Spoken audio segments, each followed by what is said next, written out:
Ang paglalaro nga ba ng apoy ang pwedeng magpabalik ng init sa isang relasyon? O magiging sanhi lamang ito ng tuluyang pagkasira ng tiwala at relasyon ng dalawang taong nagmamahalan? Bago tayo magpatuloy, hanapin po ang Kaistorya Horror para sa mga araw-araw na uploads namin ng mga horror stories. Likewise, ang Gianna Vlogs. Yan po ang aming weekly family vlogs. Dear Papa Dudut, una sa lahat ay nais ko munang batiin kayo ng isang magandang tanghali. Pati na rin ang mga kaistorya nating nakikinig ngayon. Tawagin niyo na lamang akong Kim, 28 years old, taga Las Piñas at nagtatrabaho bilang loan officer dito lang din sa amin. Papadudot college pa lamang ay boyfriend ko na si Aldrin. Nagkakilala kami sa isang outreach program noon na ginanap sa aming university at mabilis na nagkapalagaya ng aming loob hanggang sa magkaroon na nga kami ng relasyon. Mabait na boyfriend si Aldrin, gwapo, malambing at sa aming dalawa. Siya po ang mas matanda kung mag-isip at gumawa ng mga desisyon. Kaya rin siguro hindi kami madalas na nag-aaway sa halos 10 taon na relasyon naming dalawa. Dahil kahit na madalas akong tupakin ay hindi niya yon sinasabayan. Pero hindi niya rin ako binibaby. Inahayaan niya lamang na lumipas ang init ng ulo ko hanggang sa muli ko siyang kausapin ng maayos. Sa totoo lang ay medyo magkabaliktaran din kaming dalawa pagdating sa ugali namin, Papa Dudut. Kung mahilig akong gumimik, hindi naman ganon si Aldrin. Mas matipid din siya sa akin pagdating sa pera. At kahit nasa romansa ay pakiramdam ko ay tinitipid niya rin ako. Lalo na nang umabot na nga sa halos 10 taon ang relasyon naming dalawa. Ganon yata talaga, Papa Dudut. Ngayon ko na-realize na totoo ang naririnig ko. Na habang tumatagal ang isang relasyon ay tumatabang din ang lasa nito. Kaya naman nakwento ko yon sa kaibigan kong si Wena. Sabihin mo nga sa akin, ano ba yung issue mo sa relasyon ninyong dalawa ng boyfriend mo? Tanong ni Wena.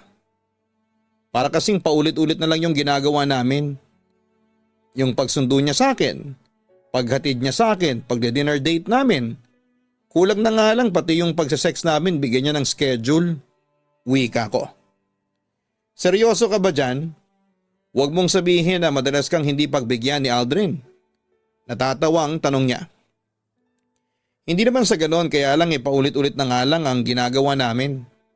Kahit nga yung posisyon na ginagawa namin sa kama, kabisado ko na. Alam mo yun, nakakasawa na kasing palaging sa hotel o kwarto lang namin ginagawa ni Aldrin. Ang bagay na yun, tugon ko.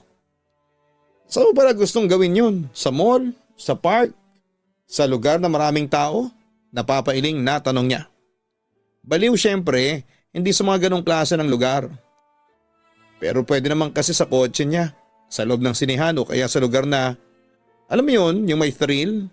Wika ko. Hay naku Kim, ang babaw ng problema mo.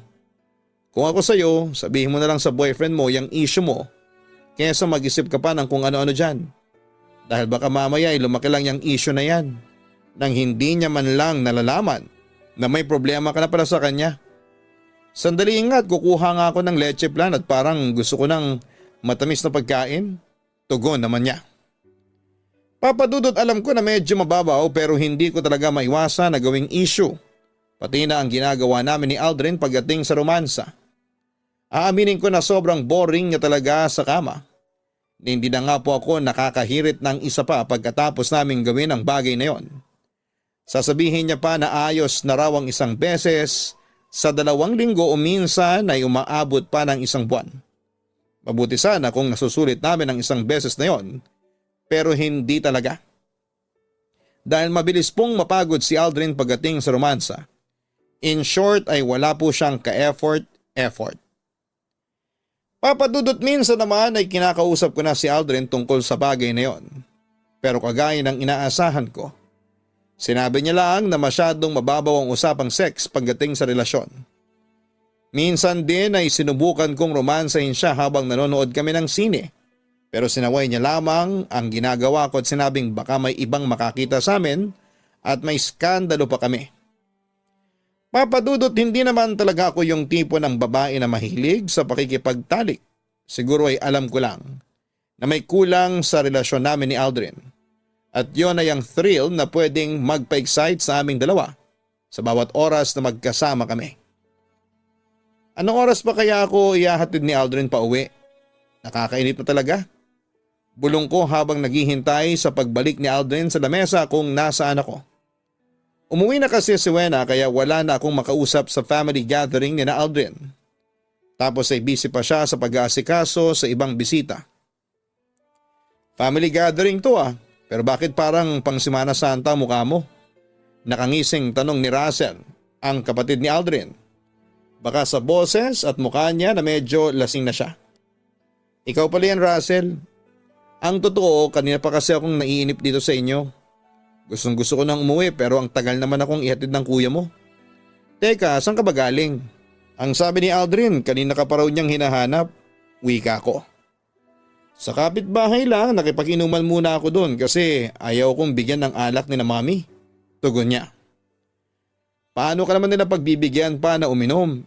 Konti na lang, tutumba ka na dyan sa kinakaupuan mo. Natatawang pansin ko.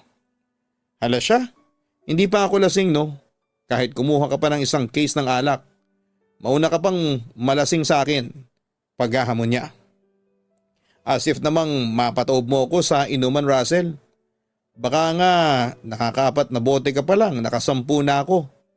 Pagtawa ko naman. Ang yabang mo ring magsalita pagdating sa inuman Pero ayos ka din palang kausap no? Pagngisi niya. Bakit mo naman nasabi yan? Anong tingin mo sa akin, artista na mahirap lapitan at kausapin? Tanong ko. Artistahin na masarap kausap. Swerte talaga ni Kuya Aldrin sa'yo no? Pero dapat hindi ka niya hinahayaan na mag-isa rito. Alam mo kung ako ang boyfriend mo?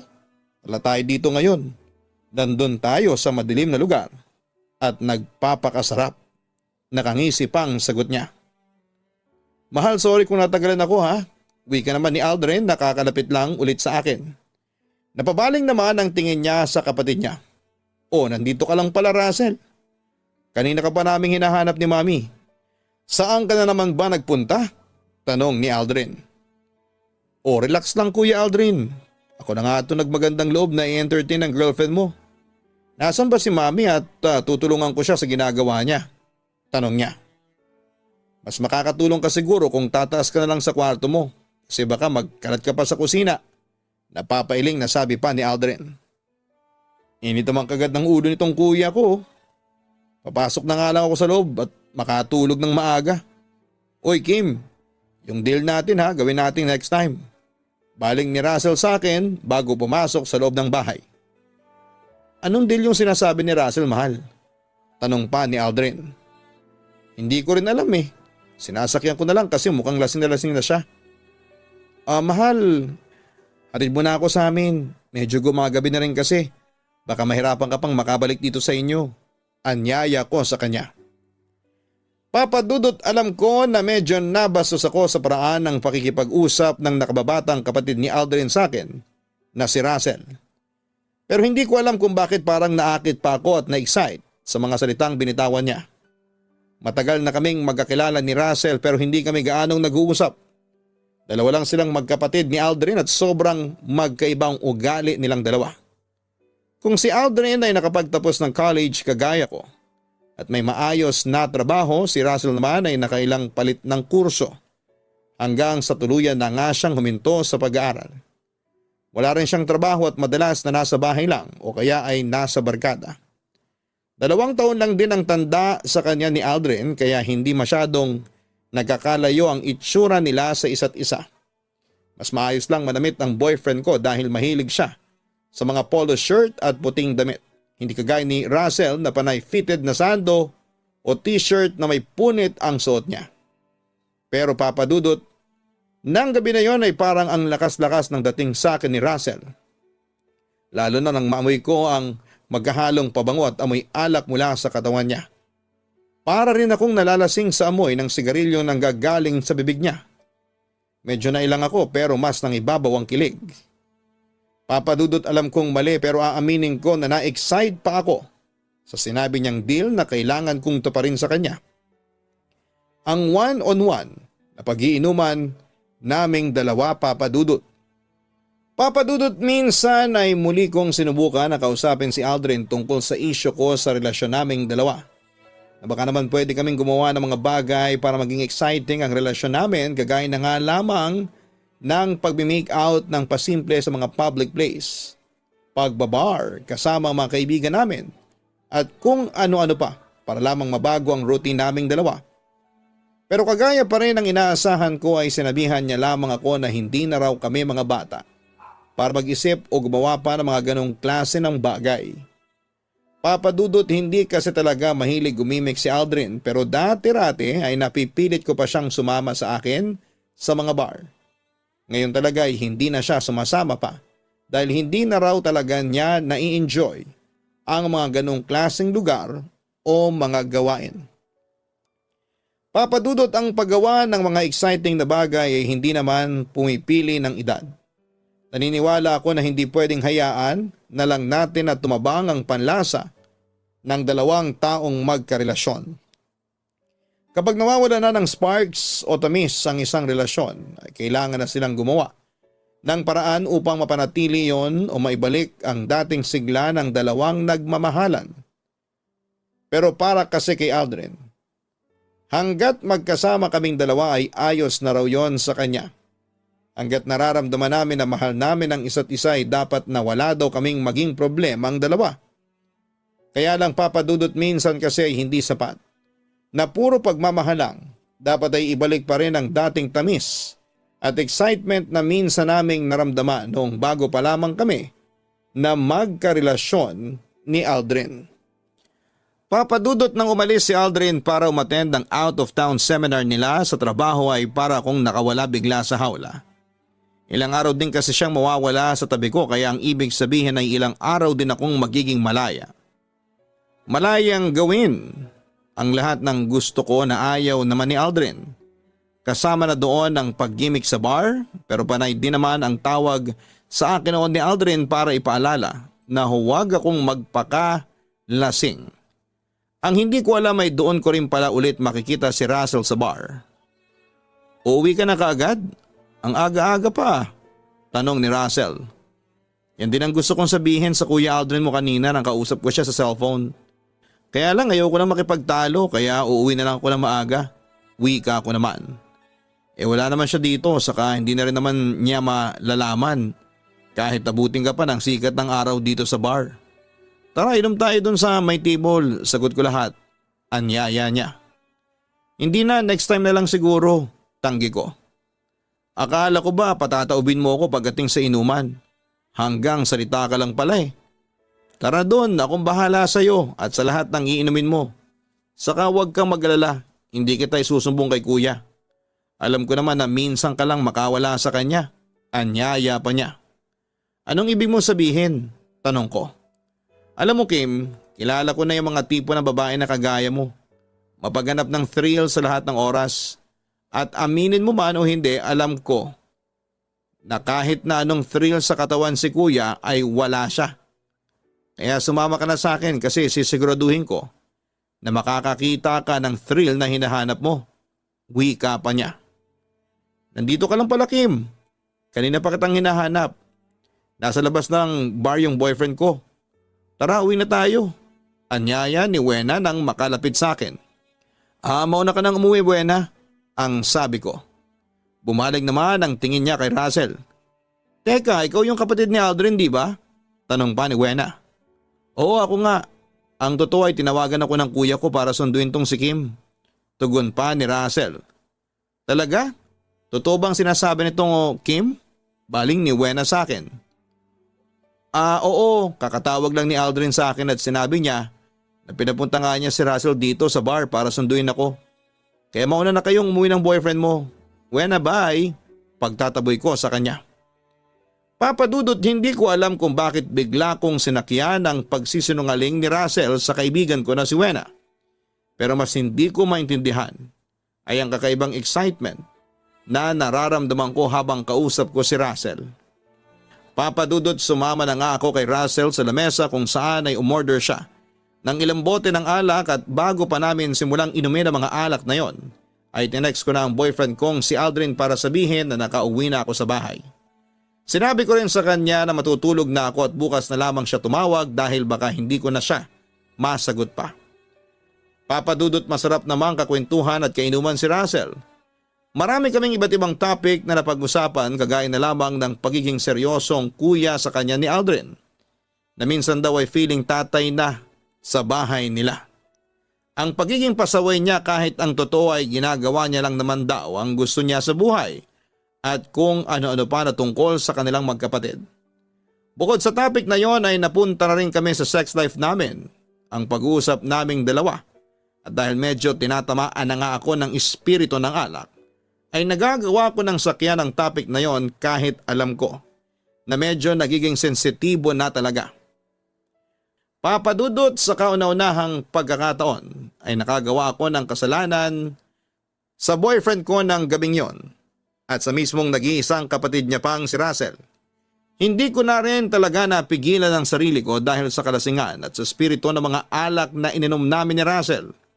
Mabuti na lang at tinted ang mga bintana ng kotse niya at walang masyadong tao sa labas. Pagkatapos pa nga ng nangyari sa amin sa loob ng kotse niya, ay nag-check-in pa kami sa pinakamalapit na motel, at doon ay ilang ulit pa namin ginawa ang isang napakasarap na kasalanan. Papa Dudut, sa umpisa pa lang ay alam kong mali na ang pinasok ko na sitwasyon. Pero ngayon ko lang po aaminin na sobrang nag-enjoy ako kasama si Russell sa kama. Lahat yata ng nasa isipan ko na dati ini-imagine at napapanood ko lang ay ginawa naming dalawa. Yung mga bagay na ni minsan ay hindi namin sinubukang gawin ng boyfriend kong si Aldrin. Kaya naman parang kulang na kulang ang ilang oras naming magkasama ni Russell para mas lalong ma-enjoy ang bawat sandali. Papa Dudut, sobrang layo po talaga ng personality ni Russell sa kapatid niyang si Aldrin. Kung sa aming dalawa ni Aldrin ay ako ang palaging humihirit na muling may mangyari sa aming dalawa, kay Russell naman ay halos sumuko na po talaga ang katawan ko. This time, aaminin ko na sa larong ginawa namin ni Russell, pagdating sa kama ay ako ang sumuko at natalo sa aming dalawa. Papa Dudut, nang magising ako at medyo nahimasmasan na mula sa kalasingan ko, ay parang nahimasmasan din ang utak ko mula sa pagkakamaling nagawa ko. Lalo na nang makita ko sa tabi ko ang hubot-hubad na si Russell na naghihilik pa. Kaagad kong hinanap ang cellphone ko at chinek ko ang mga text o tawag sa akin ni Aldrin dahil mataas na ang sikat ng araw ng mga oras na yon. Mabuti na lamang at ang huling text niya sa akin ay tawagan ko na lamang daw siya kapag nagising ako, dahil mukhang tulog pa raw ako. Tinawagan ko kagad siya at sinabi ko na kagigising ko lamang at masakit ang ulo ko dahil sa hangover. Kahit ang totoo ay masakit ang buong katawan ko dahil sa buong magdamag naming paglalaro ng kapatid niya sa kama, na halos ipaghampasan pa ako. Papa Dudut, nang matapos ang pag-uusap namin ni Aldrin ay nalingunan ko si Russell na gising na at nakangisi habang nakatingin sa akin na para bang nangaasar. Tinanong niya pa ako kung nag-enjoy daw ba ako sa ginawa namin. Sabay bawi at sabi na hindi niya na raw pala kailangang tanungin yon dahil halata naman daw sa mga ungol at sigaw ko habang nagsisex kami sa buong magdamag. Papa Dudut, medyo nainis ako sa sinabi niya at kagad na akong nagbihis at inayos sa mga gamit ko. Nakiusap din ako kay Russell na sana'y hindi na makarating sa kapatid niya ang nangyari sa aming dalawa na sinang-ayunan naman niya.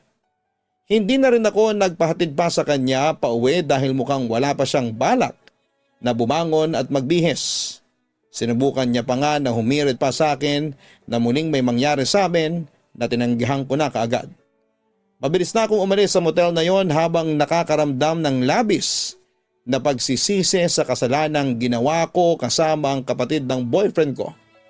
Ilang araw ang lumipas, sobrang na-guilty talaga ako.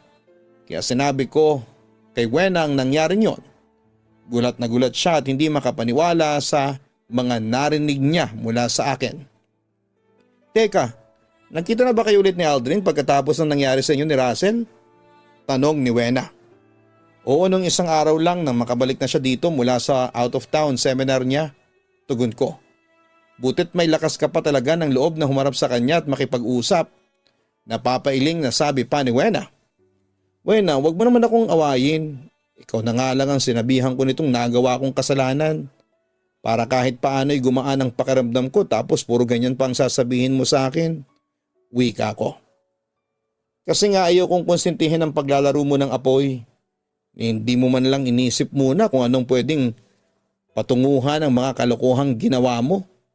Ano bang napag-usapan ninyo ni Russell pagkatapos ninyong magpakasarap?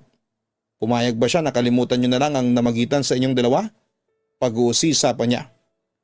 Wala namang siyang magagawa kung ayaw ko talaga. Okay na yung isang beses lang nagtikiman kami at gumawa ng kasalanan kay Aldrin. Dahil hindi ko na talaga uulitin yon. Tugon ko. Mabuti naman at pumayag siya sa gusto mong mangyari. Sa totoo lang kasi Kim, may napansin na ako nang minsan na sinama mo ako sa family gathering ni na Aldrin.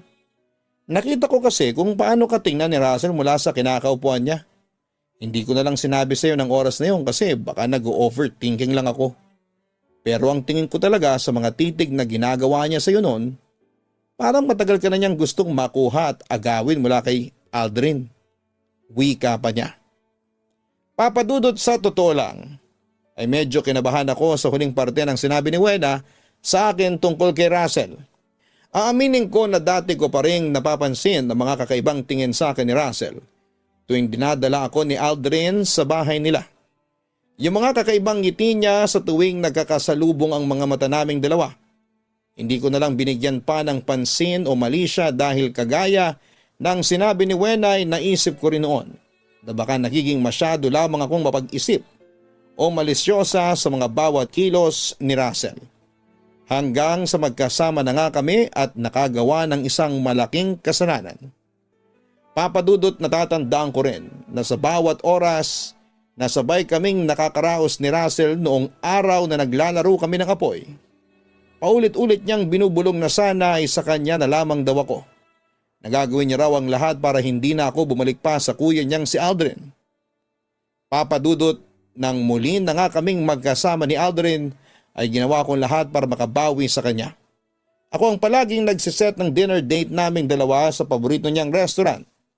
Minsan din ay pinupuntahan ko siya sa office nila para yayain siyang sabay kaming mag-lunch. Dahil magkalapit lang naman kami ng pinagtatrabahuhan.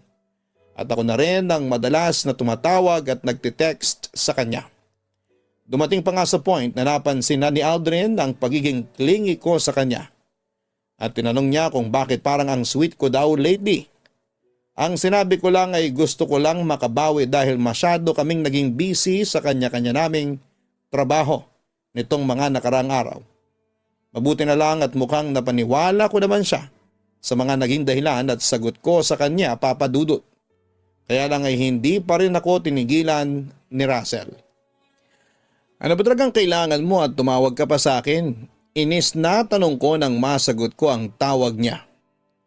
May nakalimutan kasi akong sabihin sa iyo. Nakalimutan kong sabihin yung kapalit ng pagpayag ko para hindi ko sabihin kay Kuya Aldrin ang ginawa nating pagpaparaos. Wika niya na kaagad kong pinutol. Pwede ba? Huwag mo na kang ulit-ulitin. Sabihin mo na lang kung ano ba talagang kailangan mo sa akin. Tanong ko. Relax Kim, relax dahil subukan mo lang na ibaba ang tawag na to. I-message ko kagad si Kuya Aldrin. At isasend ko ang litrato nating dalawa na magkatabi habang tulog na tulog ka at wala kang kahit anong saplot sa katawan. Natatawang wika niya. Napakawalang hiya mo pala talaga. Hayop ka Russell. Hindi ako makapaniwala na totoo pala ang mga sinasabi ni Aldrin at ng mga magulang mo tungkol sa'yo. Nanggigigil na sabi ko. Well, kaya ka nga nagkagusto sa akin, di ba? Wika niya. Hindi ako nagkagusto sa iyo, Russell, at kahit kailan, hindi ako magkakagusto sa isang kagaya mo. Wika ko. Talaga ba? Kaya ba nagpakalasing ka kasama ako? Anyway, Kim, bago ka pa sumabog sa galit dyan, sasabihin ko na ang kailangan ko para tumahimik tong malambot kong mga labi na pinagsawaan mong halikan noon. 30,000 pesos para tumahimik ako. Wika niya. Ano? Nababaliw ka na ba? Hindi makapaniwalang tanong ko. Matagal na, Kim. Matagal na akong baliw na baliw sa'yo. O siya, sige na. Tawagan na lang ulit kita para ipalam sa'yo kung kailan at saan mo iaabot ang 30,000 pesos. Bye! Paalam niya. Papadudot, hindi ako makapaniwala sa mga sinabi ni Russell ng oras na yon, lalo na sa kapalit na hinihingi niya sa akin. Ramdam ko ang pamumula ko at pag-iinit ng buong mukha ko dahil sa nararamdaman kong matinding galit at inis sa kanya. Ilang beses pa akong huminga ng malalim para lang marelax ko ang sarili ko. Mabuti na lamang kahit papaano nang makabalik si Aldrin sa upuan ay hindi na niya napansin ang pamumula ng mukha ko sa galit o pamumutla ng mga labi ko sa kaba. Kaya lang ay tuluyan na akong nawala ng ganang kumain kaya hindi na rin ako naka-order pa. Nagtaka pa nga si Aldrin nang malaman niyang hindi pa pala ako nakakapili ng pagkain nang makabalik siya. Kaya binigay ko na lamang sa kanyang menu at siya na ang pinapili ko sa mga kakainin namin para sa gabi na yon na halos hindi ko na rin naman nalasahan pa. Papadudot nang makauwi ako ng bahay ay saka ako naiyak sa galit at takot na nararamdaman ko. Galit para kay Russell sa ginagawa niyang pangbablackmail sa akin at pati na rin sa sarili ko dahil nagawa kong lokohin ang boyfriend ko gamit pa ang sarili niyang kapatid. Pero papadudot mas nang ibabaw po ang takot na nararamdaman ko ng gabing yon. Takot na baka kapag nalaman ni Aldrin ang lahat ay hindi na niya ako mapatawad pa sa nagawa kong kasalanan at tuluyan na siyang mawala mula sa akin. Papadudot. Papadudot, ayoko talagang isave ang number na ginamit ni Russell para tawagan ako pero para hindi na ako kabahan. Kapag may unregistered number na tumatawag sa akin ay ginawa ko ng lagyan ng pangalan ng number niya. Pero ilang araw din siyang hindi na ulit nagparamdam sa akin hanggang sa makareceive nga ako ng text mula sa kanya na may impormasyon kung saan at kailan kami magkikita para maibigay ko ang hinihingi niyang pera. Papadudot, nag-reply ako sa kanya at tinanong ko ang bank account number niya para sana'y hindi na ako makipagkita pa sa kanya dahil plano ko na lamang na i-transfer ang pera pero wala akong reply na nakuha mula sa kanya. Sinubukan ko rin siyang tawagan pero hindi rin siya sumasagot sa akin. Papadudot, wala na talaga akong balak na makipagkita pa kay Russell o tumupad pa sa pagbibigay ng perang hinihingi niya. Pero isang message ang natanggap ko sa Facebook account ko mula sa kanya. Isang message kung saan ay pinadala niya sa akin ang litrato naming dalawa na magkatabi sa kama at mahimbing akong natutulog habang nakayakap sa hubad niyang katawan. Kaya naman pumunta na ako sa meeting place na ibinigay niya sa akin. Bakit kaya hindi ka na lang maghanap ng trabaho para hindi ka na umaasa kay Aldrin o sa mga magulang ninyong dalawa? Tapos ngayon dinadamay mo pa ako sa katamaran mo. Bakit hindi mo nalang gayahin ang kapatid mo na responsable sa buhay at pamilya? Inis na wika ko kay Russell. Responsable nga sa pamilya pero hindi naman sa girlfriend niya. Tugon naman niya. Hindi ako nakasagot kaagad sa mga sinabi niya. O bakit hindi ka nakapagsalita dyan? Totoo ang sinasabi ko, hindi ba? Sa sobrang pabibo ni Kuya Aldrin sa mga magulang ko at sa ibang kamag-anak namin, nawala na siya ng panahon sa iyo. Kaya siya naiputan sa ulo. Pangingisi pa niya. Tumahimik ka na nga. Kunin mo na tong pera at aalis na ako dahil hindi na ako makakatagal nakaharap at kausap ka. Wika ko. Hep hep. Sandali lang at baka makalimutan ko na i-remind sa iyo ang gusto kong sabihin. Sabi pa niya. Ano na naman ba yun, Russell? Inis na tanong ko. Sasabihin ko lang sa iyo na down payment pa lang tong binigay mo sa akin para tumahimik ako. In short ay kulang pa ito. Wika niya. Ano? Nababaliw ka na talaga, no? Nanlalaki ang mga matang tanong ko. Matagal na, Kim. Matagal na akong baliw sa iyo. Kaya kung ayaw mong magdagdag ng bayad, pumayag ka na lang na mag-sex ulit tayong dalawa. Tugon naman niya. Papadudot, hindi talaga ako makapaniwala na naiipit ako sa ganitong klase ng sitwasyon. Alam ko naman talaga na ako at ang pagiging mapaghanap ko ang naging dahilan. para gawin sa akin ni Russell ang bagay na ito. Pero lahat po yun ay labis-labis ko nang pinagsisisihan. Kaya nga po kesa pumayag ako na ulitin namin ang kasalanan na ginawa namin ni Russell ay nagbigay na lamang ulit ako ng pera sa kanya pagkalipas ng 2 linggo.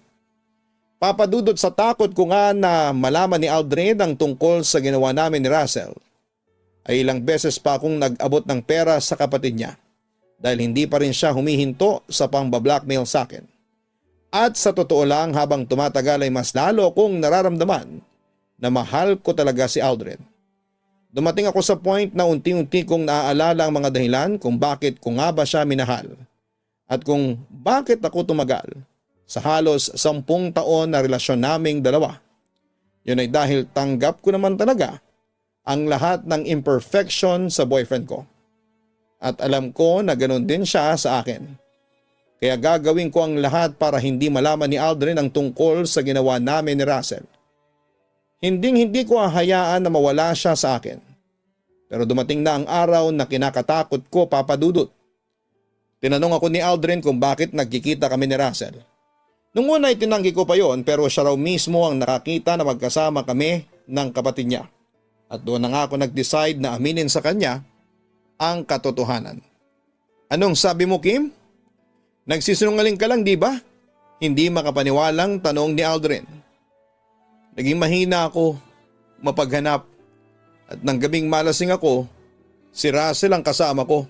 Sa kanya ko nagawa yung bagay na ayaw mong gawin nating dalawa. Umiiyak na sagot ko. Nang dahil lang doon nakipag-sex ka na sa kapatid ko? Kim, ang babaw mo. Napakababaw ng dahilan mo. Wika niya. Alam ko naman yun eh. At sobra-sobra ko nang pinagsisisihan ang lahat. Kaya nang i-blackmail ako ng kapatid mo, sasabihin niya sa iyo ang lahat at padadalhan kanya ng litrato naming dalawa, ginawa ko ang lahat ng gusto niya. Binigay ko ang pera na paulit-ulit niyang hinihingi sa akin. Pag-iiyak ko. At nakipag-sex ka ulit sa kanya? Kasi mas nasarapan ka? Kasi mas nag-enjoy ka na kasama mo siya? Muling tanong niya. Hindi kahit kailan. Hindi ko na ginawa ulit yun, yung kasalanan na yun. Oo, pinipilit pa rin niya ako na may mangyari sa aming dalawa pero sa maniwala ka at sa hindi ay hindi ako pumayag pa. Wika ko. At sa tingin mo talaga ay paniniwalaan ko ang lahat ng mga sinasabi mo ngayon? Pagkatapos ng lahat ng nalaman ko? Pigil ang mga luha na wika ni Aldrin. Hindi naman kita pipilitin na maniwalang wala na ngang nangyari sa amin ni Russell. Pero Aldrin, sana man lang ay paniwalaan mo kahit yung nararamdaman ko para sa'yo. Na ikaw lang talaga ang mahal ko at kahit kailan, hindi ko kakayanin na mawala ka sa akin. Aldrin, please, patawarin mo na ako. Sorry talaga.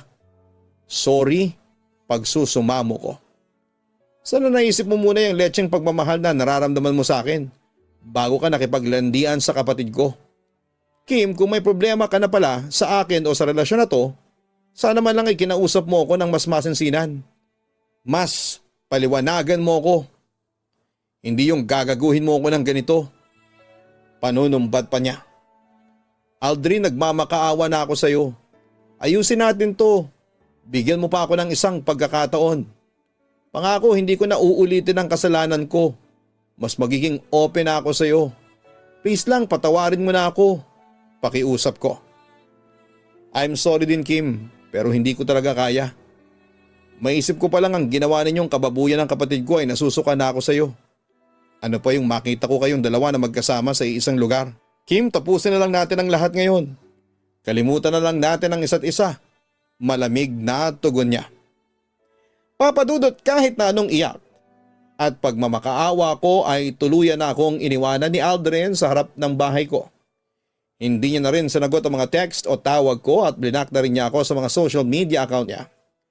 Sinusubukan ko din siyang puntahan sa trabaho niya at sa bahay nila pero hindi na niya ako hinarap pa.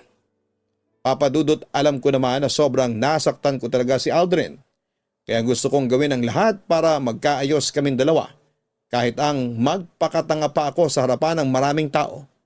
Pero dahil nga sa sobrang lalim ng sugat na naiwan ko sa kanya, dahil sa kasalanang nagawa ko kasama pa ang mismong kapatid niya ay mukhang hindi na niya talaga ako mapapatawad pa. Papadudot, minsan ay nakatanggap pa ako ng tawag mula kay Russell at sinabi niyang nalaman niya na nagkahiwalay na nga kami ng kapatid niya. Inoffer pa niya sa akin ng sarili na pwede ko naman daw siyang ipalit kay Aldrin. At ng mga oras na yon, Papadudot, ay hindi ko na talaga napigilan ang sarili ko na sigawan at murahin siya sa mga pinagsasasabi niya sa akin. Sinabi ko sa kanya na kahit kailan ay hindi ako magkakagusto sa isang hayop at siraulong kagaya niya. Binantaan ko rin siya na sa susunod na tawagan niya pa ako ay magsasampa na ako ng kaso sa panggugulong ginawa niya sa buhay ko. Papadudot, ngayon po ay halos 1 taon nang nakakalipas mula nang maghiwalay kaming dalawa ni Aldrin at hanggang ngayon po ay iniiyakan ko pa rin ang halos 10 taon na relasyon naming dalawa na sinayang ko lang dahil sa pagiging mapaghanap ko. Tama naman kasi lahat ng sinabi ni Aldrin at ng kaibigan ko na si Wena noon na hindi ko na talaga kailangang hanapin ang bagay na hindi nagagawa o naibibigay sa akin ng taong mahal ko. Kung mahal ko talaga si Aldrin, dapat nung una pa lang ay nakontento na ako sa kung ano siya at kung ano ang meron sa relasyon naming dalawa. Dapat mas maging open ako sa kanya at mas naging understanding. Sa aming dalawa ay hindi lang naman siya ang nagkulang. Ngayon ko lang po na-realize na malaki rin ang naging pagkukulang ko sa relasyon namin ni Aldrin. Yun ay nanghayaan ko na tumabang ang dati ay matamis naming relasyon. Ako ang unang nakapansin na may mali na sa amin, ako ang dapat na unang gumawa ng hakbang para magkaayos kaming dalawa. Hindi ko dapat ginatungan ng kasalanan ang pagkakamali at pagkukulang ni Aldrin sa relasyon naming dalawa. Papadudot, habang buhay ko sigurong dadalhin ang pagsisisi dahil sa nagawa kong kasalanan sa lalaking pinakamamahal ko. Alam ko na ako naman talaga ang punot dulo kung bakit pareho kaming nasasaktan ni Aldrin ngayon. Pero umaasa pa rin po ako na darating ang araw na mapapatawad niya ako at muli kaming magkakaayos na dalawa. Papadudot, maraming salamat po sa pagbabasa nitong sulat ko.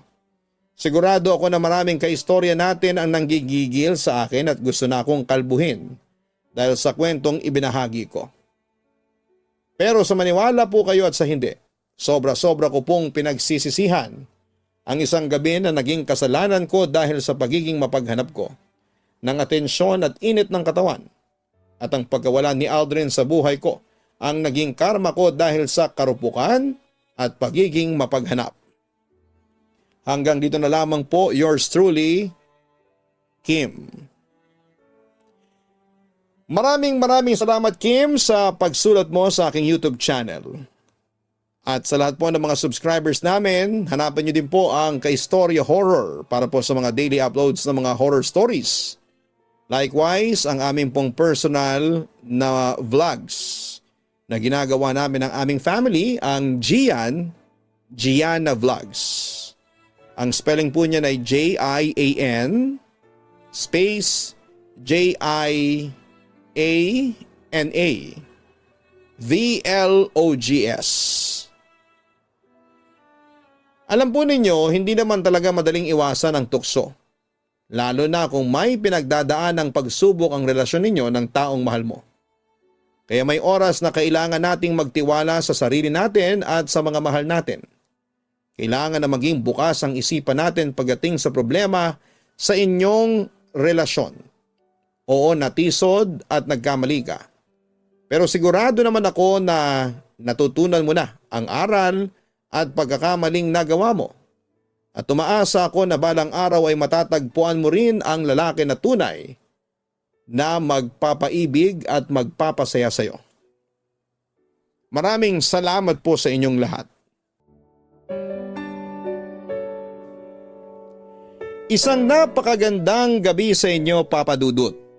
Tawagin niyo na lamang po ako sa pangalang Doray. Kasalukuyang nasa edad 35 na at nakatira dito sa Malabon. Isa akong tindera sa isang palengke dito at alam nyo ba na lahat kami ay nakatutok sa inyong programa araw-araw. Lahat kami nakasubscribe na sa Papa Dudut YouTube channel. Ganon din sa Gianna Vlogs para mapanood namin ang inyong pamilya sa inyong pagbablog. Siya nga pala, naisipan kong magbahagi ng aking kwento ng buhay at makahingi na rin po ng kaunting payo. Sisimulan ko ang kwento ko noong panahong naging kasintahan ko si Emilio. Papadudot, mabait naman si Emilio noong nakilala ko, pero ayaw sa kanya ng mga magulang ko dahil nga sa mahirap lamang siya. Ilang beses kaming pinaghiwalay ni Emilio ng mga magulang ko. Pero dahil sa pagmamahal namin sa isa't isa kaya hindi kami natibag. At nung mga panahong yon ay napagdesisyonan na naming magtanan. Namumutla ka, Doray? May sakit ka ba? Nag-aalalang tanong sa akin noon ni Emilio. Emilio, may ipagtatapat ako sa iyo. 2 linggo na kasi akong delayed. Suspetsa ko ay buntis ako. Pag-amin ko noon sa kanya. Hindi ako pwedeng magkamali. Pinag-aralan ko ito. Lahat ng sintomas ng pagbubuntis ay nararamdaman ko. Dagdag ko pa sa kanya. Nagulat naman si Emilio at ramdam ko na pilit lamang siyang sumaya noon sa harapan ko. Naku, magandang balita yan kung ganun. Sabi pa niya sa akin. Pero naiintindihan ko naman yon kung ganun na lamang ang reaksyon niya. Doray, ano kaya kung magpakasal na tayo? Tanong pa niya noon sa akin. Ako naman ang nagulat at aaminin ko na noong mga panahong yon ay hindi pa ako handang magpatali sa sagradong sakramento ng kasal. Emilio, saka na lang muna natin yan pag-usapan. Hindi pa tayo handang magpakasal. Sabi ko na lamang noon sa kanya. Nasabi ko lang yun kasi gusto kong maging legal na yung pagsasama natin. Paliwanag naman ni Emilio sa akin. Nasabi ko kasi na hindi pa tayo handang magpakasal kasi wala pa tayong naiipong pera. Magastos din ang magpakasal. At saka dapat pinaghahandaan talaga yun. Katwirang ko naman. Na siya namang sinang-ayunan ng aking boyfriend. Payag naman ako magsama na lang muna tayo. Sabi ko pa sa kanya. Pero Doray, gusto ko pa rin na iaharap kita sa altar balang araw. Wika niya na siyang nagpakilig noon sa akin. Doon ko naramdaman, papadudot, na malinis talaga ang hangarin niya sa akin noon. Doray, iniisip ko lang ang nanay mo. Sigurado akong nag-aalala siya sa iyo. Sa totoo lang ay hindi ko may paliwanag yung nararamdaman ko. Wika niya patungkol sa ginawa naming pagtatanan. Nakokonsensya ka? Tanong ko noon sa kanya. Siguro, hindi dapat kita tinakas sa nanay mo. Dapat, pinagpaalam pa rin kita sa kanya. Sabi pa niya sa akin. Dahil doon ay naka-plus points siya sa akin. Sa palagay mo ipapayagan tayo ni inay na magsama kung magpapaalam ka pa sa kanya? Siyempre hindi, di ba? Magsasiyang ka lang ng laway kay inay. Hay, wag mo nang isipin pa yon. Nagmamahalan tayo. Alam kong maintindihan ni nanay itong ginawa natin. Maski sila ni tatay noon, nagtanan din sila. Wala kang dapat na ipag-alala, mahal ko. Paliwanag ko ulit sa kanya. Doray, kung sa tingin natin ay ayos na ang lahat, bumalik tayo sa nanay mo. Ayaw ko kasing may sama ng loob siya sa atin.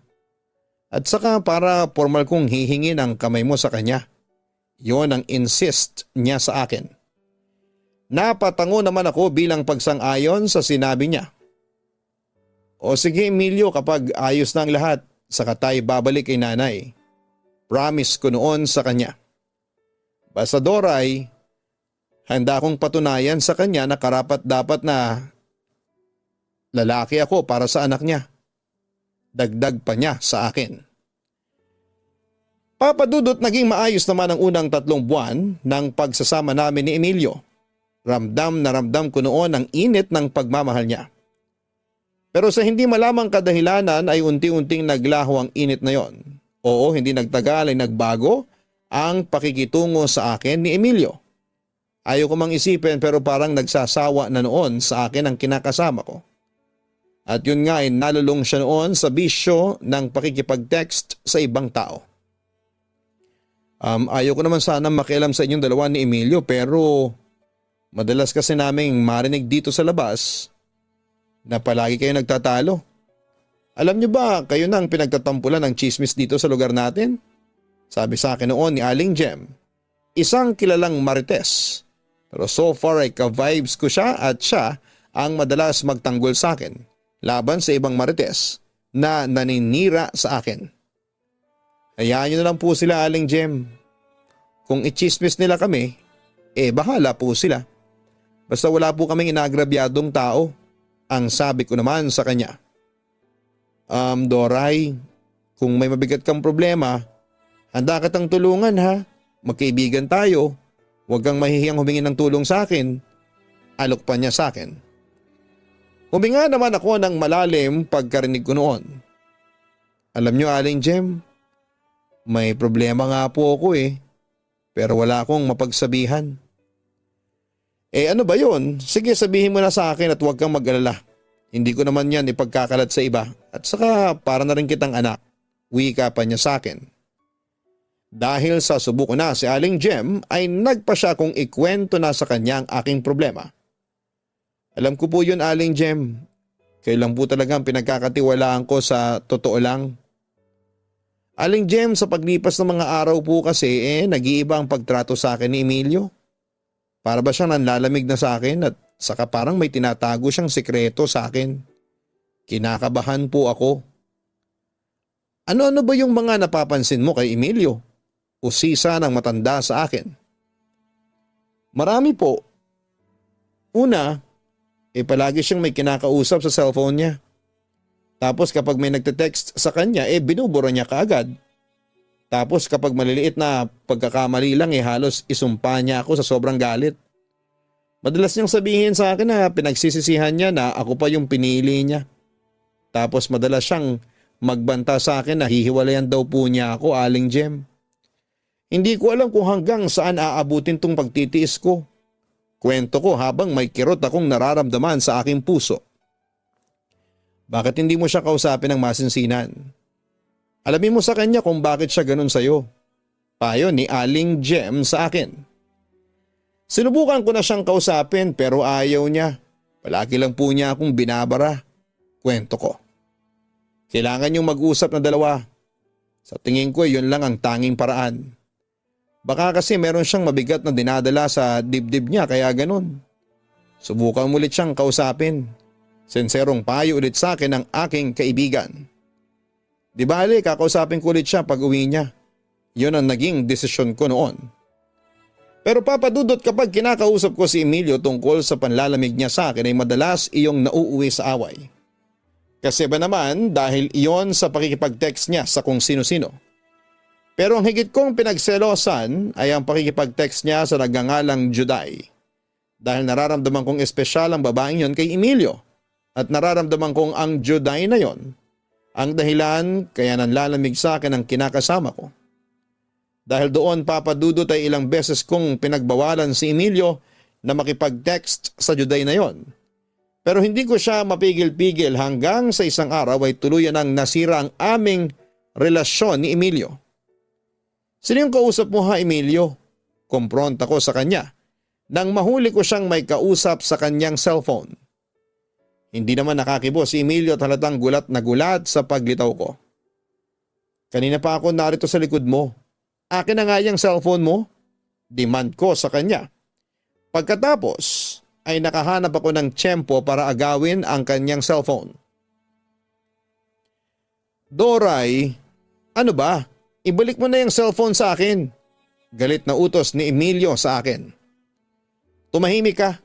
Sita ko sa kanya tapos ay inalam ko kaagad kung sino ang kausap niya sa cellphone. Narinig kong naghilaw ang isang boses ng babae as in malanding boses ng isang tipikal na kerida. Hayop kang babae ka? Kabit ka? Sigaw ko sa babae sa kabilang linya. At sino ka sa tingin mo para tawagin mo akong hayop? Sarkastikong balik sa akin ang kausap ko. Ako lang naman ang asawa ni Emilio. Ang lakas talaga ng loob mong kumabit sa asawa ko. Hayop ka? Nanggigigil kong sabi sa babae at napag-alaman ko ngang Juday ang pangalan niya. Hoy Doray, wag na wag mo kong mamumura dyan. At anong sabi mo? Ako, kabit? Hindi naman kayo kasal ni Emilio? Nagulat naman ako sa akin narinig. Akalaing mong may guts pa si Juday na sabihin yon sa akin. Tigilan mo na si Emilio. Hindi mo siya maaagaw sa akin. Akin siya. At ikaw, huwag kang magpapakita sa akin kasi kung hindi, sinisigurado ko sa iyo na papatayin kitang babae ka. Banta ko sabay patay ng cellphone. Doray, pakiusap. Ibalik mo na sa akin ang cellphone ko. Pakiusap ni Emilio sa akin. Agad ko namang hinarap ang asawa ko. Hayop ka, manloloko ka? Ang kapal ng mukha mo? Walang iya ka. Halos sambitin ko na noon ang lahat ng mura at masasakit na salita laban sa kanya. Kailan mo pa ako niloloko ha? Kailan pa kayo ng babaeng yan? Sumagot ka. Demand kong malaman sa kanya ang totoo. Matagal na kaming may relasyon ni Juday. Pag-amin pa niya sa akin. Sa puntong yon ay nanginig sa galit ang aking buong katawan. Ang sama-sama mo, Emilio. Bakit mo ko nakuhang lokohin? Minahal naman kita. Bakit nakuha mo pa akong lokohin sa kabila ng lahat? Patawarin mo ako, Doray. Pero sinusunod ko lang ang puso ko. Pag-amin ni Emilio sa akin. Patawad pero hindi na kita mahal. May iba na akong mahal at si Juday yun. Kaya nakikiusap ako, ngayong alam mo na ang totoo, palayain mo na ako. Yun ang sinabi pa niya sa akin na naging dahilan para humagulhol ako sa kanyang harapan. Ngunit sa hindi inaasahang pangyayari bigla na lamang akong dinugo na siyang kinataranta naming dalawa. Papadudot agad akong sinugod noon sa ospital at nawala ng malay pagkatapos. Pero bago ako nawala ng malay ay napuno ng galit ang aking puso. Hindi ko kasi akalain na magagawa sa akin yun ni Emilio. Naniwala ako sa mga sinabi niya sa akin noon na mahal niya ako at hindi niya ako sasaktan. Pero sinaktan niya ako. At ang masama pa ay siya pa ang dahilan kaya nanganib ang buhay namin ng anak ko. Kaya habang nasa ambulansya ako noon ay iniisip ko na bakit nangyari sa akin ang ganong pagsubok. Bakit ko pa minahal ang isang lalaking mapagbalat kayo tulad ni Emilio.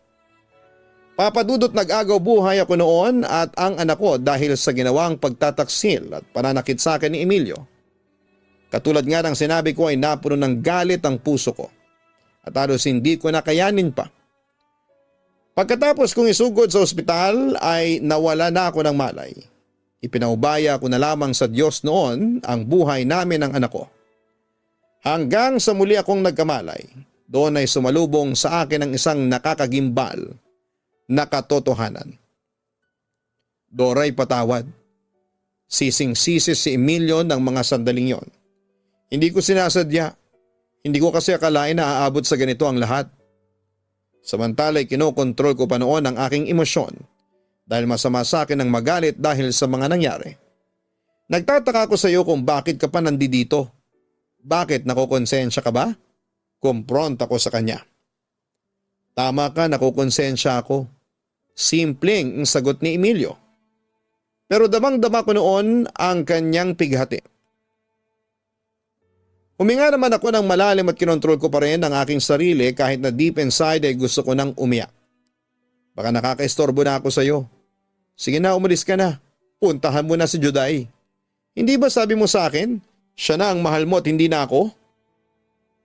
Oo, maaaring mahal ko si Juday. Pero hindi kita kayang iwanan sa ganitong kalagayan mo. Pahayag niya sa akin. Siyempre, nasaktan ako sa mga sinabi niya. Hindi kita kailangan. Sige na, Emilio, makakaalis ka na. Hindi ako aalis dito. Pero naputol yon nang bigla na akong magsalita ng may diin. Hindi ko kailangan ng tulong mo kaya sige na. Lumayas ka na. Baka magalit pa ako dito at lalo pang sumama ang lagay ko.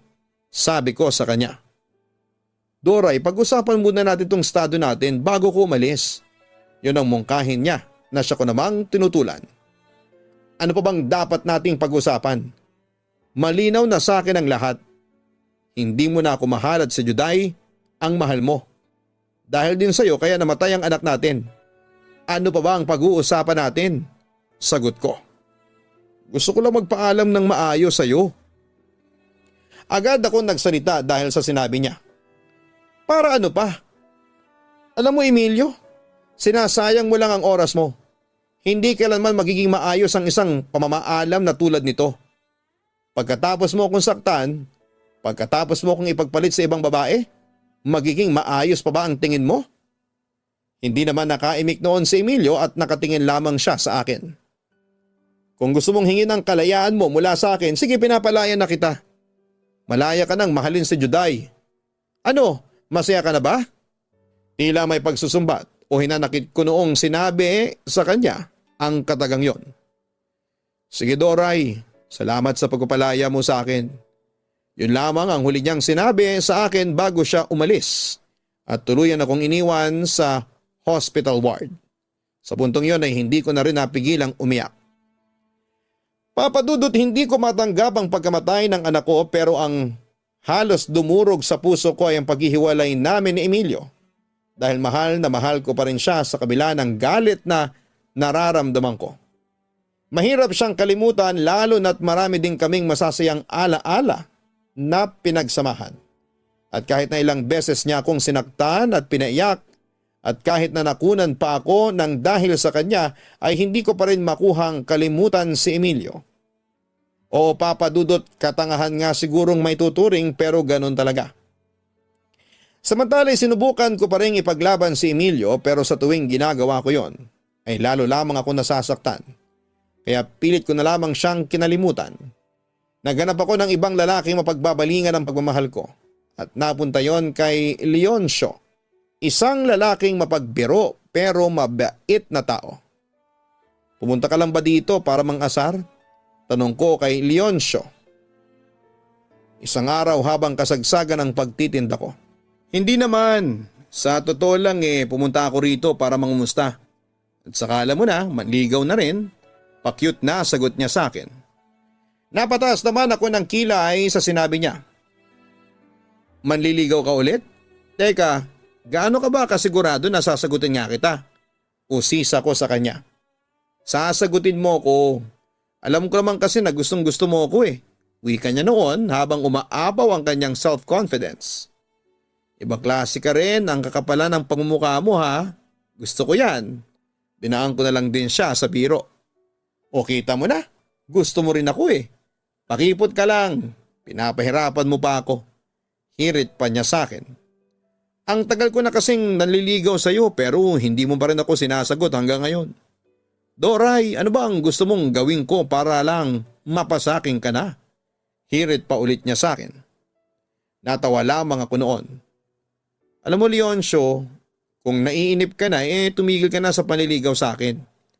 Sino ba kasing may sabi sa iyo, naligawan mo ako? Nagpapaligaw ba ako sa iyo? Hindi naman di ba? Maya-maya sabi ko pa sa kanya. Doray, alam ko kung ayaw sa akin ang babae o hindi. Kapag alam kong ayaw sa akin, hindi na ako nagpupumilit pa. Sa kaso mo'y nararamdaman kong gusto mo rin ako. Talagang hindi matatawaran ang kumpiyansa ni Leoncio na mapasagot ako. Sa pagkakataong yon ay napagpasyahan ko na ring aminin sa kanya ang totoo. Oo Leoncio, mahal kita. Nakita ko naman ang kislap noon sa mga mata ng aking manliligaw. Sinasagot mo na ba ako? Teka, bago kita sagutin, talaga bang mahal mo ako? Baka naman niloloko mo lang ako. Hirit ko muna sa kanya. Sinusumpa ko Doray. Ikaw lang ang mahal ko. Makakaasa ka na wala akong ibang babaeng mamahalin maliban sa iyo. Yun naman ang paniniguro niya sa akin. Talaga Leoncio? Wala kang girlfriend na iniwan sa probinsya? Panunubo ko pa noon sa kanya. Oo, at nagsasabi ako ng totoo Doray. Nangangako ako na ikaw lang ang mamahalin ko. Sana'y tanggapin mo na ang pagmamahal ko sa iyo. Talagang consistent siya.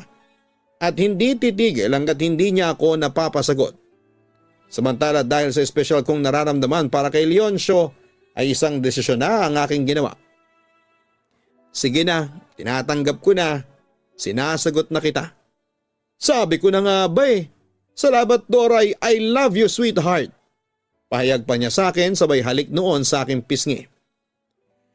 Papadudot ginawa kong panakipbutas si Leoncio. Sinubukan ko siyang mahalin at nagbabaka sakaling makakalimutan ko na si Emilio. Hindi naman mahirap mahalin si Leoncio dahil napakabait niyang tao. Oo, mapagbiro siya at makulit pero isa siyang mapagmahal at maalagang tao. Nararamdaman ko ang importansya at kahalagahan na hindi ko naramdaman kay Emilio. Gayunpaman, hindi ko kaagad naalis si Emilio sa puso ko kahit nasa puntong malapit na kaming ikasal ni Leoncio. Samantala isang araw ay isang tawag ang hindi ko inaasahang matatanggap. Mahal pa rin kita, Doray. Tumawag ako sa iyo para alamin kung okay ka na ba. Kung pwede na ba kitang balikan, hiling niya sa akin. Emilio, patawarin mo ako pero hindi na kita mahal. Seryoso kong sagot sa kanya. Tanggapin mo na lang na wala tayong pag-asang magkabalikan.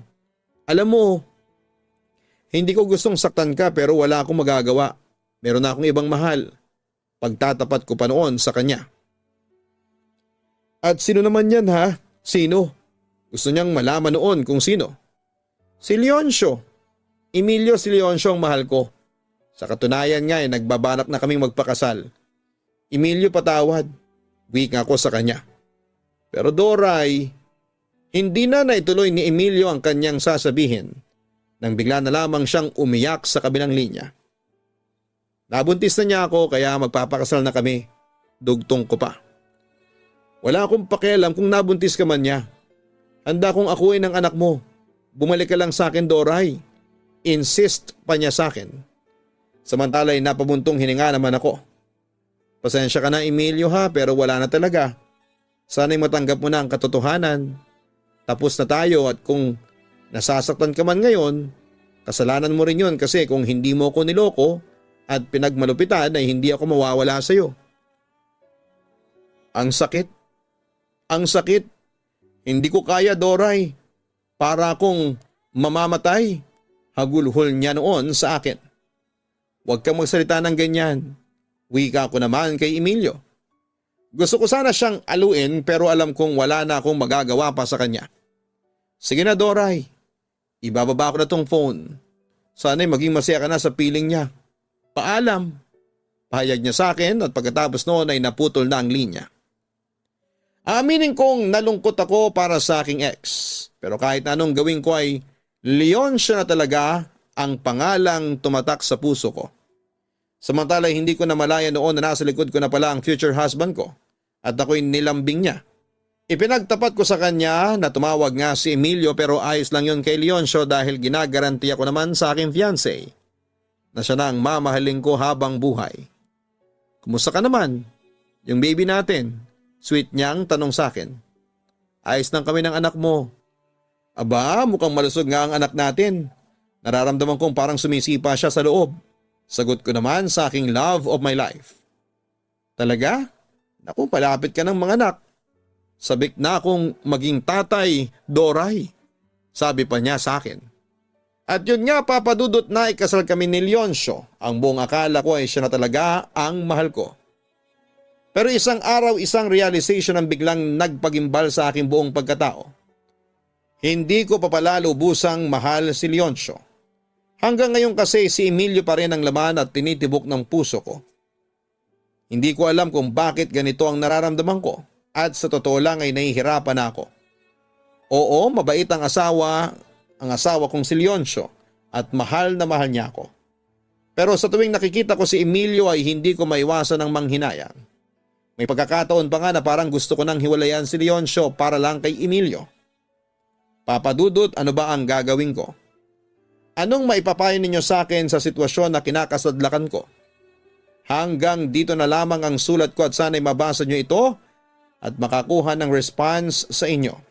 Sana'y maging tugon nyo ang magbigay ng liwanag sa isipan ko na tama na ang minsang pagkakamaling nagawa ko. Muli maraming salamat and God bless sa inyong lahat. Lubos na gumagalang, Doray. Doray, ikaw lamang ang makapagsasabi kung sino sa dalawa ang mahal mo. Pero bilang isang kaibigan ay maipapayo ko sa iyo na mag-stick ka na lamang kay Leoncio.